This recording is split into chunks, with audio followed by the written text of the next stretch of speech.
करिश्मा कपूर की जिंदगी एक फिल्मी कहानी से कम नहीं।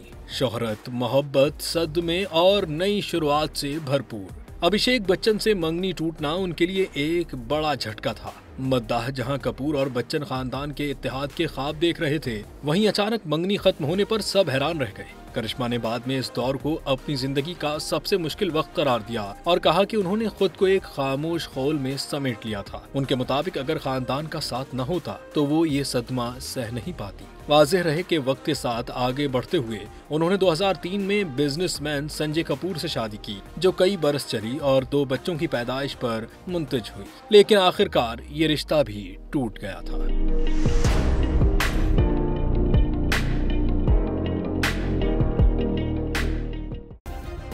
सब्सक्राइब करें और बेल दबाएं ताकि कोई खबर रह न जाए।